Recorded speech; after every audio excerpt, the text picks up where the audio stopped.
soccer/European football. Then there's a little bathroom right down that way, right before the door. And also, just a quick reminder, we're doing 10-minute sets today. If you are wondering what a 10-minute set is, just imagine half of the song in Garden of Eden, and you are there. So I'm really excited about this next set of readers, collections, people I've never heard read before, and some of my all-time favorites. This is a banger lineup, and we're starting with, this name was said to me literally 90 seconds ago, and I've already forgotten how to pronounce it, so I apologize for the mangling that is about to happen. Is it Alethea? Alethea, there we go. Alethea Dreamer is an adventurer who loves all manner of the arts. She is happy to be roaming around the world, even in times of unrest and inequality, because it allows her to remember how good being alive really is. Hell yeah, let's hear it for being alive and for... I just said it! Alethea? Yes! Oh, I got it right! Alethea Dreamer!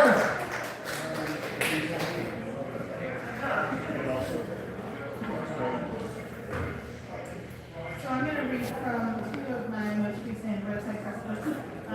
This one's called We Don't Get You at the Ending, and it's kind of about when relationships fall apart. You start to realize it's disintegrating and in your bed. So these would be this major relationship. This one's called Fallout. Noise drifts from your mouth into my airspace like shards of glass in my ears. You cannot find the words to tell you the truth. You like it. You and me, alone with your face in a mirror, forcing me to watch this internal suffering. You exist in a selfish, capsized world, locked in the basement, going under a process of evolution, and smile as the pain settles like fallout on my face, smudged and dirty, twisting from within.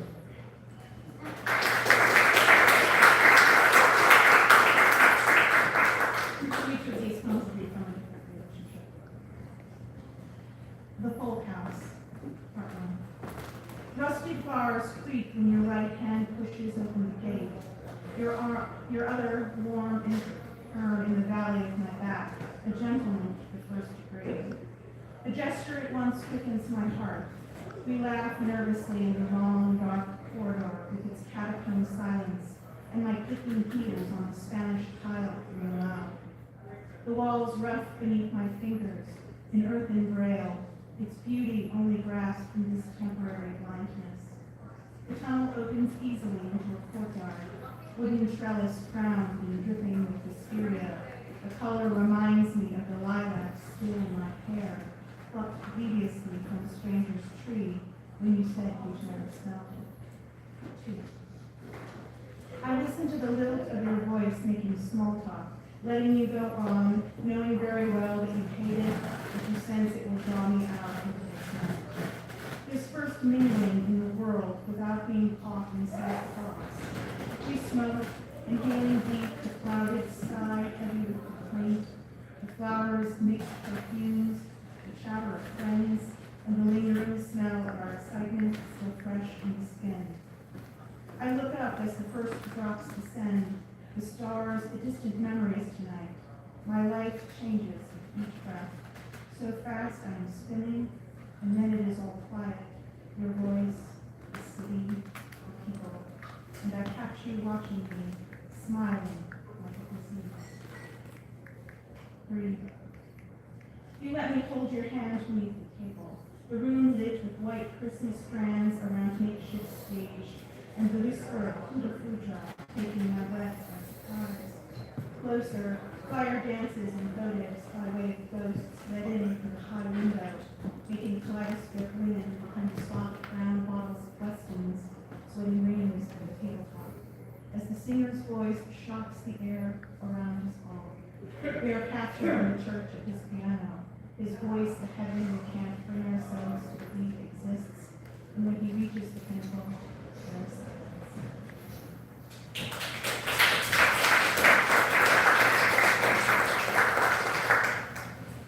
Mulberry night.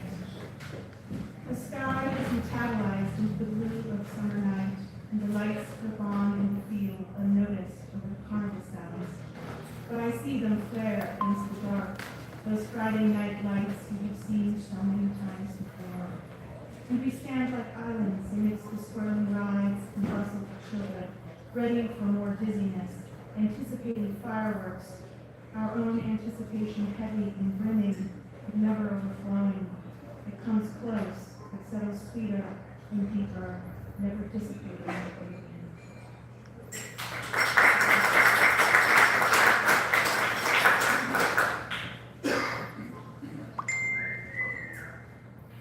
Vulpus. You must be open to everything, he tells me as I walk out onto the porch, like stars and burn lungs with sweet south.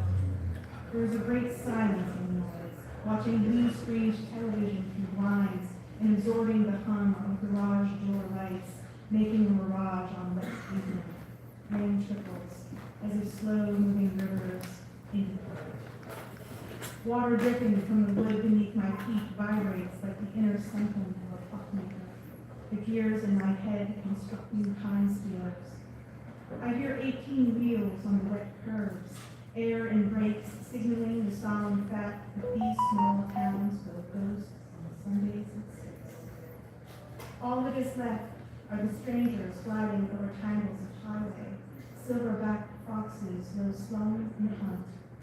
With nimble fingers, even in the damp coming winter, I tell him sadly, but with conviction, there are no stars today. No stars.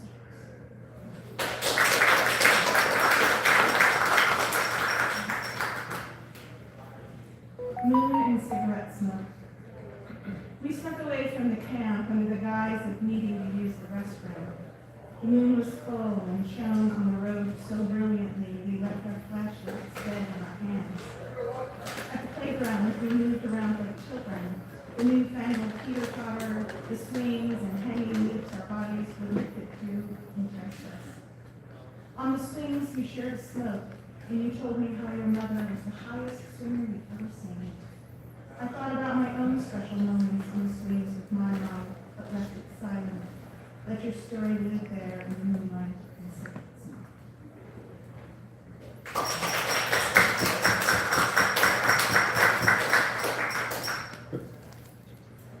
Singular virtue. He looked at me through the screen, head tilted in contemplation.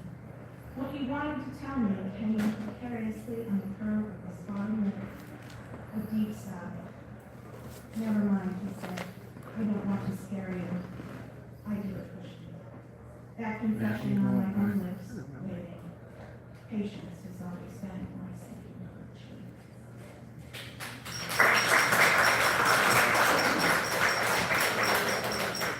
So the last section of this book were sort of relationships that never got off the ground. It's called Flashes in the Pan.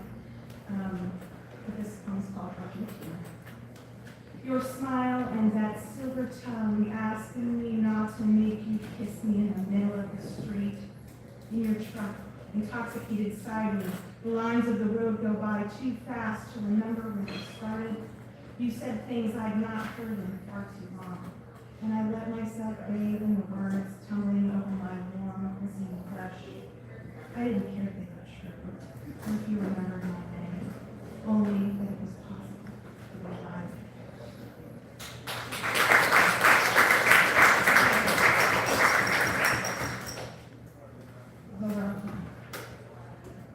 Far-stooled sound, so much silence, protracted distance between us when once your hot breath pushed in my ear, injected with a deep need I was supposed to fill. Now the stench of apathy marches on pale wood, like an army of ants carrying 10 times their weight, so strong. Once I wanted you, once you wanted me, and now I just want you.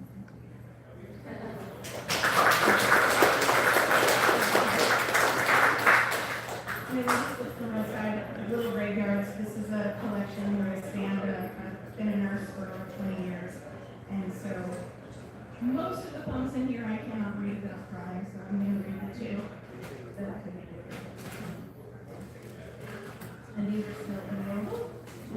roadside, so check them out there and bring in stuff. Balancing a cup on the edge of a garbage can. Agitated fingers, long and slender, twist the helix of time. These are two roads that never cross, but call his mental state a bad case of identity theft. They incriminate his coat as evidence against him. He refuses to part with it, lest we discover the truth locked in the fibers of the fur trim he strikes.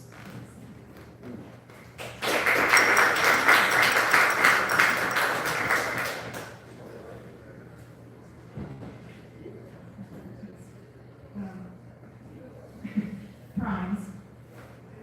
He slinks around the house, ginger tails switching, a seductive finger to entice her from golden threads of her sanity, so there are no more lines to cross.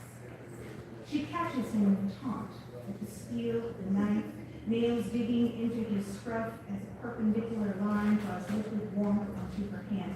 Two sets of eyes locked hard, blistered in emptiness. Still, his scale moves with unseen electricity. Her volition extracted by the cuts, deep and red, as she finds herself peeling flesh from bone and rabbit strands.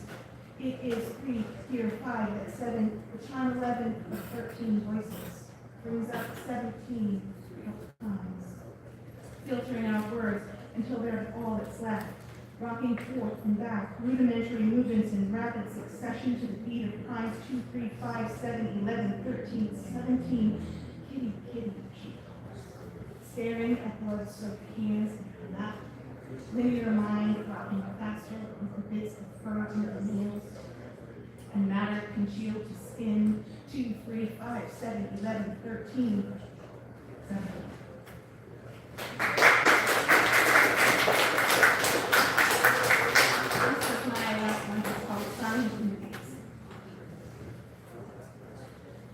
The scariest thing about cancer is my own body fighting against me with cells stuttering and stacking, like a deep hidden obsession I never learned to let go of.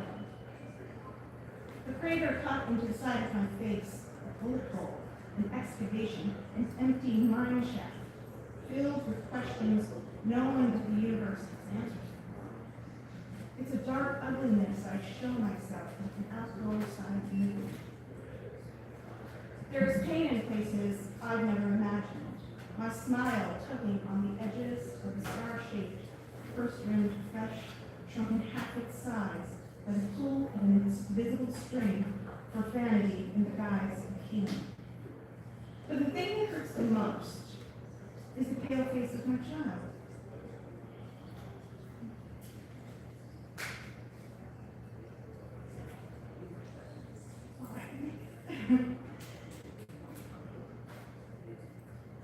The light sweat collecting on their brow.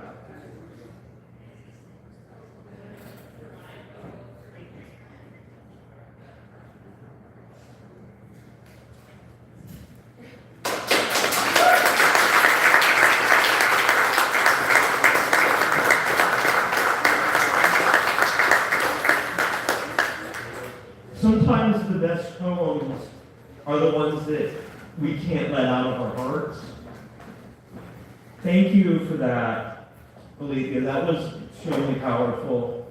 Thank you for sharing that. That was a really unexpectedly powerful poem. I should have known it was coming, but I'm going to take a second to catch from that one.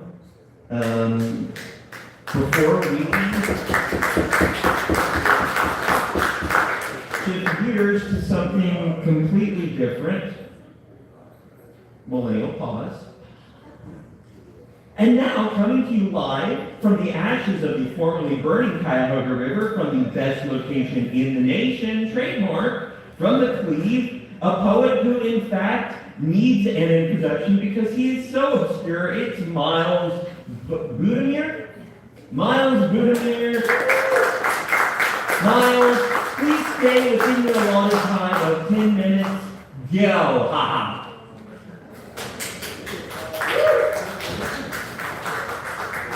Thank you, and I will definitely try to serve you. All right, can everyone hear me? Let me just turn the timer on. Do I stay within that time? I was just You have time for just one call. That's what makes it all the more fun. It's a reminder to me. I asked Steve, did you like this? During break, I asked Steve, did you like Miles of Fire? He could have. Easily. All right, thank you very much. Thanks to Michele, to Dan, to everyone here that's read, and the venue. It's awesome. It's great to see so many people and meet people too that I've only seen online. All right. This first poem is called November Poem. I wrote it last November. A diner in the city on a clear November morning after the disaster. Wheel in the sky on the speakers above. Wheel in the sky keeps on turning. As above, so below. As the big, noisy, messy world continues, this boring apocalypse where grift is king, con the way, and we, unmoored, adrift now, set out for some great unknown. So long, better angels. Good night, perfect union. See you in our dreams.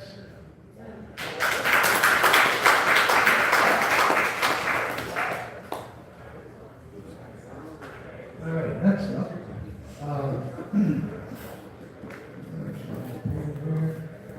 I hate this. Like I should have marked all these. Yes, the cover is by Alethea. The book is from Roadside Press. I have a few copies if anyone's interested. We'll talk about that. This one was written a number of years ago. It's called At the Barbecue Joints. Kind of a prose type poem. One warm and sunny May afternoon, we decide to try the new barbecue place. On every inch of wall, there are photographs of police, firefighters, soldiers, flags, and TVs, as is the custom. We place our order for smoked meat and sit at a table nearby. Halfway through our meal, every TV in the place suddenly displays an animated waving American flag flying in some computer-generated breeze, and the strains of the national anthem come roaring through the speakers, filling the cavernous space. A table of police officers and other men in white shirts behind us all rise to their feet. So does a middle-aged woman a few tables away, wiping barbecue sauce from her hands. The restaurant staff stands at attention. We stay seated, mostly, I think, from confusion over what is happening. Where are we? What are the new requirements? Is this how our loyalty is established? A young couple at a table nearby are sitting too, eating their smoked meats, as do we, dipping beef brisket and pulled pork in the regional sauces of Kansas City, of Memphis, of Carolina, and Texas. The music ends, the standing people sit back down, the staff gets back to working. Did anyone even notice us? We finish our food, eye one another, the son of immigrants and the war refugee. We are not sure anymore where we stand or don't.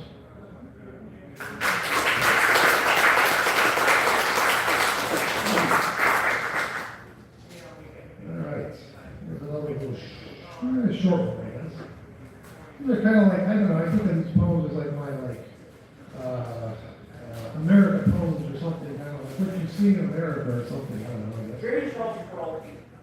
Thomas Corral, yeah. That's a name I haven't heard of. This one's called At the Flea Market. The Sikh woman looks out from her stall over boxes of DVD porn. We saw the good days, everything's gone, say two old coots shuffling by the small mountains of desperation, piled high with car stereos, miter saws, nunchucks, ninja stars, ding trombones, Soviet coins, instant portraits, incense sticks. I work 3 jobs and breed reptiles now. the man sizing me up says. Shit, I can get you an African viper for $60. It is twilight now, and a red sky this night is someone's despair, someone's delight.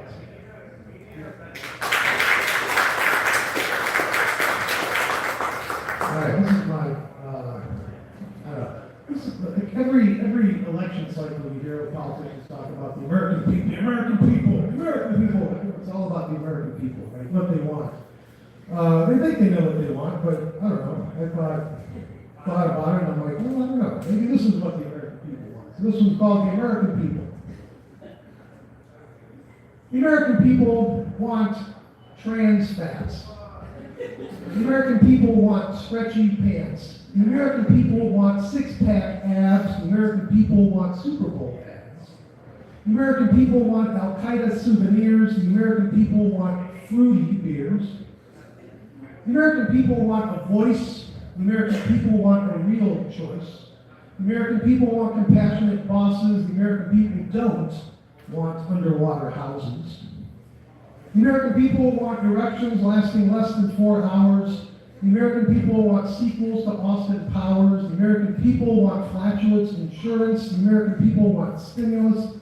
The American people want hometown bankers. The American people want super oil tankers. The American people want liquid sugar. The American people want Robin Hooded burglars. The American people want sweepstakes stigmata. The American people want the almighty dollar. The American people want American people. The American people want chastity belts. The American people want terrorist pelts. The American people want. The American people want none of it. The American people want all of it. The American people just want to change the channel.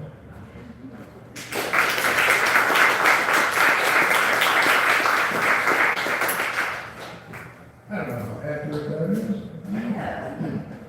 All right, I think 2 more poems. You have time. Well, you're keeping track. I am. I'm doing pretty good so You far. are doing great. Steve. Where is it?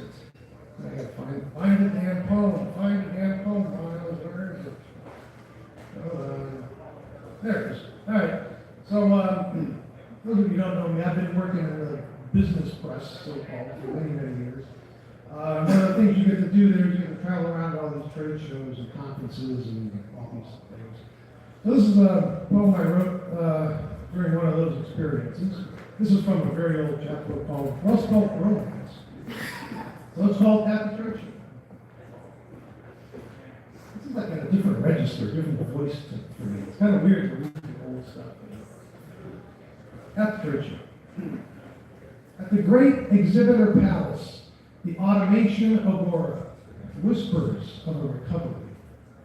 We are ushered into a large gray room. Slim, caffeinated 24-year-olds point the way. Laminated show badges rain down their fragile white necks. Neutral maroon chairs neatly arranged in rows. Soon, the rally to save U.S. manufacturing is on. One by one, the anointed ones take the stage. We mustn't, they say, and we must, it's heard. Strong economy, jobs, chant the high priests of productivity. The deacons respond, value creation, increasing functionality. Rousing applause follows. People begin to exit. A graying, power-suited go-getter pushes past me, leans towards a sympathetic ear. Machinery, he says, unlike humans, is consistent. I'm handed a tiny black box by a nubile, short-skirted nymph with a laugh of a baby seal, and tossed and turned and over again in my hands. On the bottom right, a small gold circle with black letters, made in China.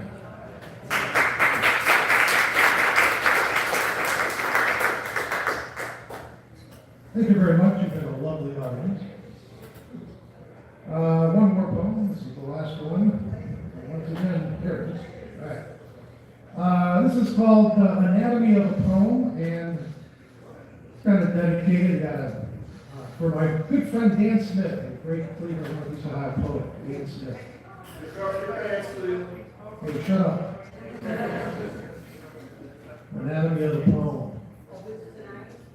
A poem is an old man with hair like bare branch lightning, the heart of a lion, eyes burning like Elijah, mad with light, fire-tongued, howling at the prison guards. Oh, city, take off your pants! Law and order reaching for its guns.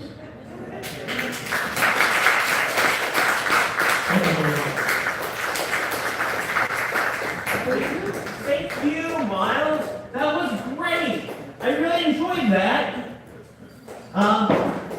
Just public service announcement. If you Google the phrase "the American people want trans" and then it doesn't autocomplete to fat, and just don't do it. So, cause we live in hell.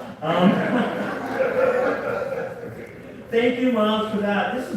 We got a little bit of this. Is gonna be fun. This is a nice change of pace we got coming up here. Because it looks like we've got our good friend Patrick McGee is going to come up, and is this correct? We're going to be doing some poetry and music, or is it going to just be music today? Some music, so this is going to be a little bit of a longer one set here, and then we're going to come back here in about 20 with Ryan Selman. So, excited for this. Toledo born and raised, Patrick McGee has been a musician and visual artist for more than 30 years. He moved to Memphis, Tennessee area in 2018, and since then has been an active member of musical arts communities. Patrick lives in the beautiful Visalia, Mississippi, where he writes songs and paints the landscape of life. Patrick McGee is gonna big hands for Patrick McGee.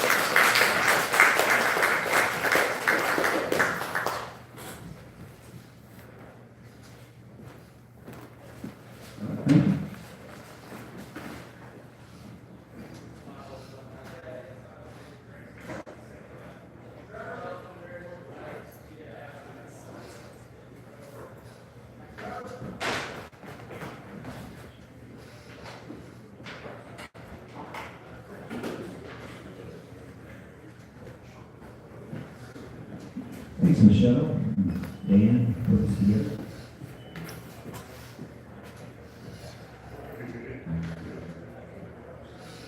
There's a lot of folks here I've never met, but I know them on Facebook. Hopefully I can.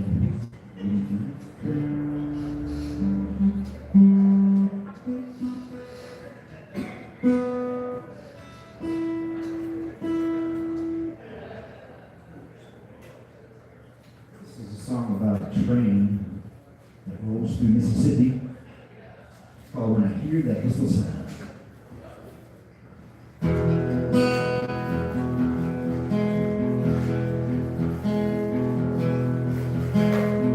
Train is a-rolling, rolling down the track, all the way from Oklahoma, gonna bring my baby back.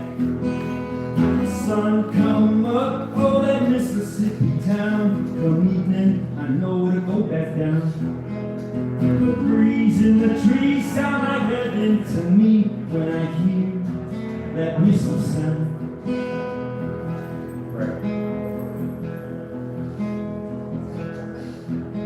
In the morn, I drink a bottle, oh canoe, I'll make it too.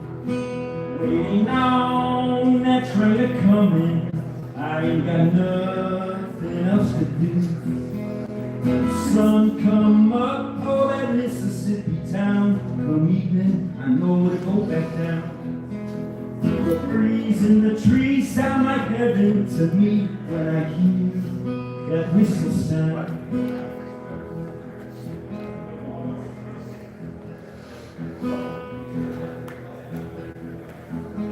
Oh, my bud, his name is Jarvis. He stole 3 hens from Farmer John. On his way on down the highway, why he stopped off to give me one. The sun come up, oh that Mississippi town, come eating, I know breeze in the trees sound like heaven to me when I hear that whistle sound.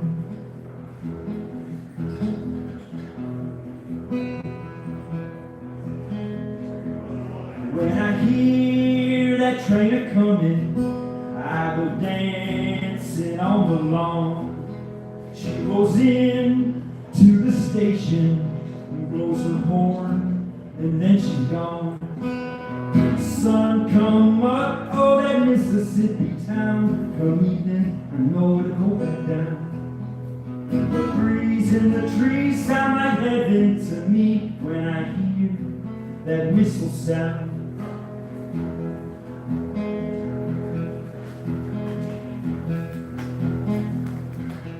Oh, my sister's name is Darla. She got raised by Foster Brown. When I find my daddy's shotgun, I'm gonna blow old Foster down. Sun come up, oh, that Mississippi town. Come evening, I know it'll go back down. The breeze in the trees sound like heaven to me when I hear that whistle sound.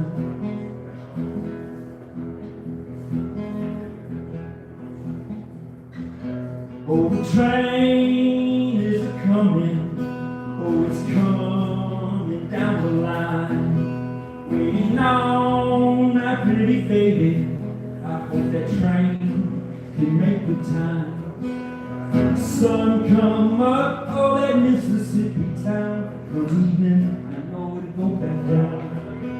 The breeze in the trees sound like heaven to me when I hear that whistle sound.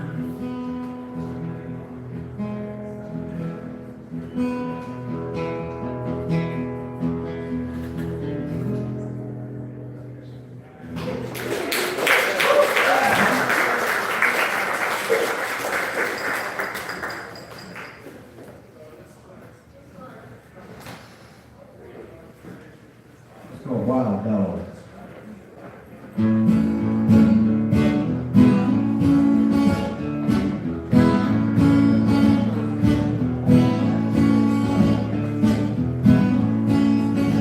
To the factory by day. Evening time got nothing left to say. All this wind on a tired open song, and rain falls hard on all those wild dogs. Man gets lost and wandering in the night, but it looks so hard he can't see the light. Say a prayer for him, my lady, I believe he'll get along. Rain falls hard on all those wild dogs. The collar and leash will keep it dry. Put your tail between your legs or straight up in the sky. Take the same man to see, mad dog in your eye.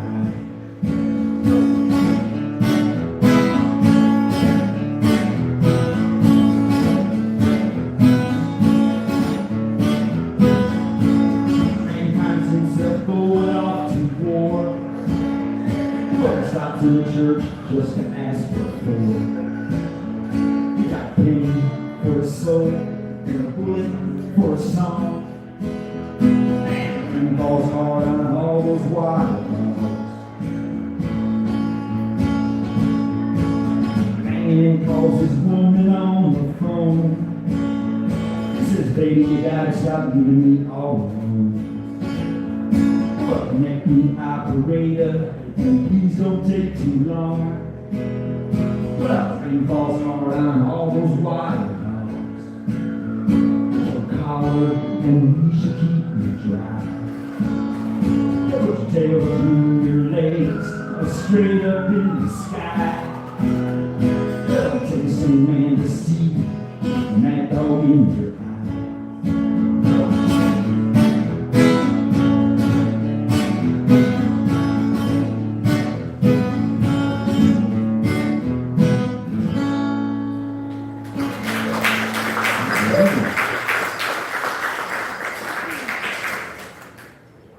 We got some fans of poetry here tonight. This afternoon. This is my second most requested song. It's called I Wrote a Poem.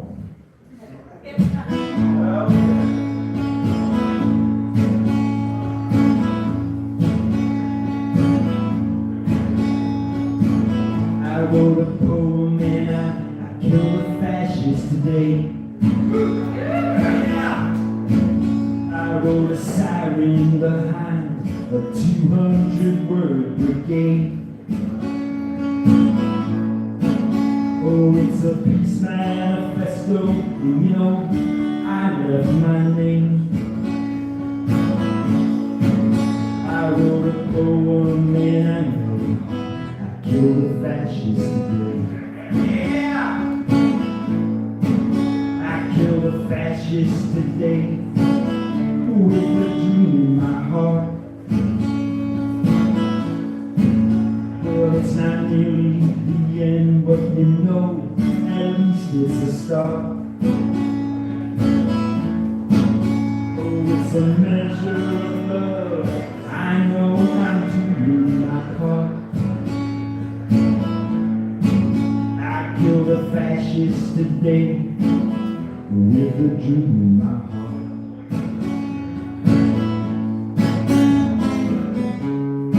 They don't have to kick my door.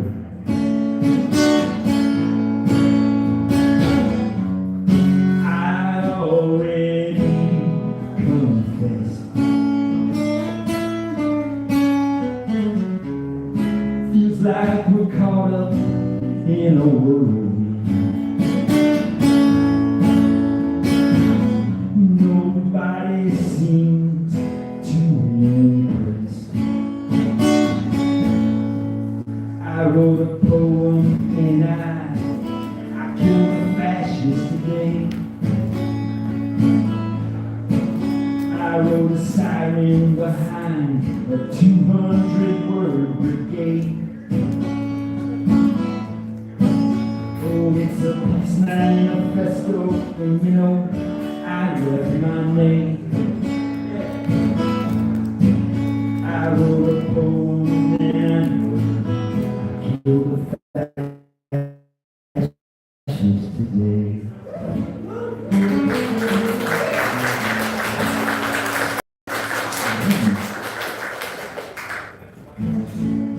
This is a story about a boy and his dog. It's a bit of an epic adventure and an odyssey of sorts. Called A Dog Named McDannold.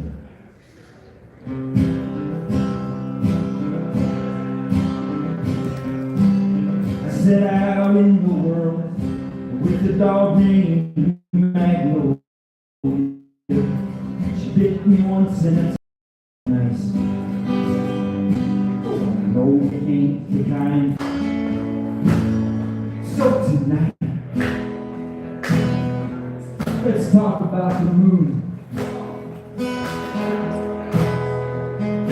Hey, let's talk about today. If we look real hard, we'll find a way. We could worry about tomorrow, long for yesterday. But for now, let's talk about today. Hey, let's talk about me and you. Don't you know, together we'll see it through.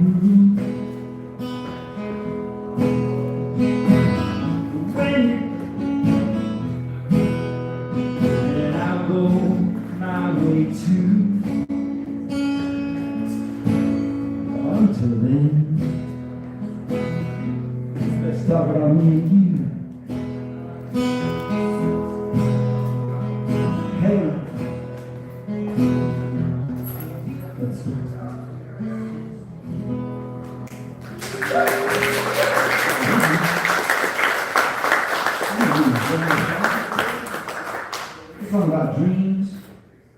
shiny shovel.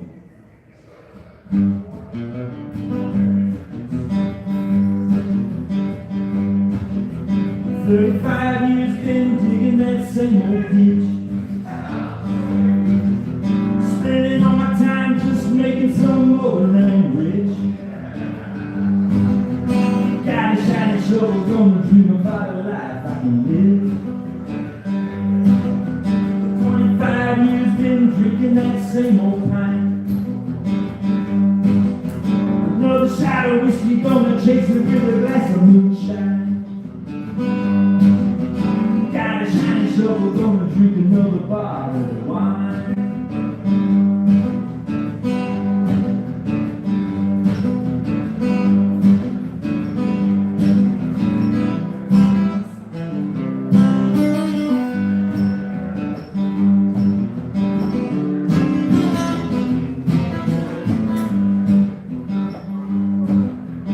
Cruising with my plain Jane, tearing up the quarter mile. Feels like a lifetime, baby, since I see you smile. Got a shiny shovel, gonna dream about a life full of style.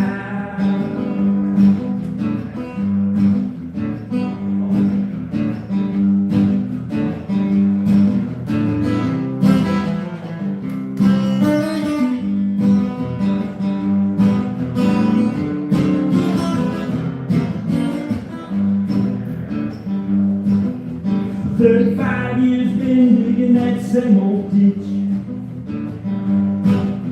Spending all my time just making some other land rich. Got a shiny shovel, gonna dream about a life I can live. Got a shiny shovel, gonna dream about a life I can live. Got a shiny shovel, gonna dream about a life I can live.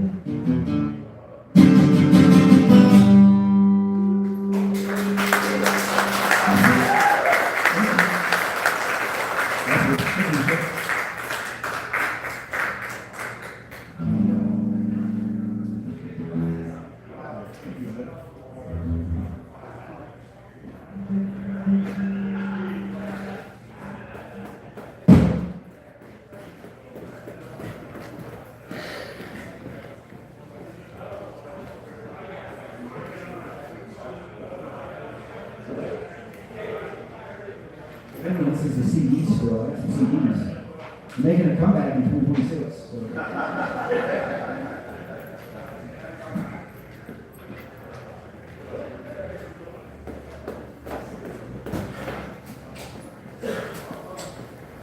We go back.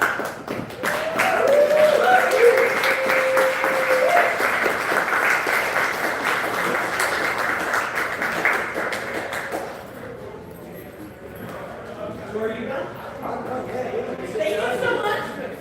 Thank you so much, Patrick and Katie. That was great. I've got to tell you, there's nothing quite like eating shawarma while listening to Americana music. Really, I was listening to the dog song, and I was thinking, you know, all that is necessary for the pending rise of fascism and the dystopia that is overtaking the Midwest to become palatable is one really charismatic dog. That's like all you need is a good blues riff and a dog, and then it's suddenly trending on WCW. That was lovely. Thank you so much, Patrick. Is there anywhere that we can hear you play locally? No. That's right. I said that.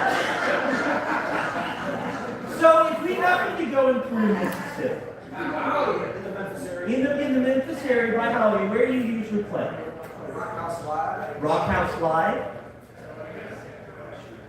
And Flyway Brewery. Flyway Brewery. I'm going to assume that Dan knows where these places are. Dan could tell you every bar in this house. And bars. I know that our next poet can tell you location of all of our diners.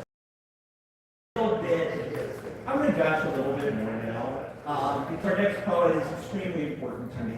When I was first starting out poetry about 3 years ago, I didn't know what I was doing yet. I had this weird poetry collective in Bowling Green, Ohio. We didn't know what we were doing, and we'd throw up these shows every once in a while because we were punks, and we didn't know what we were doing. But Carrie started showing up to these. And I remember Carrie went to one of these on a particular night where none of us were talking to each other. This night where there was like 3 members of this collective and none of us were speaking to each other. And I was like emotionally devastated. I was going through stuff. But Carrie was there, and Carrie said some extremely nice things about this long and unwieldy poem I wrote about cows. And she has been such a supporter behind the scenes of Northwest Ohio poetry. She's made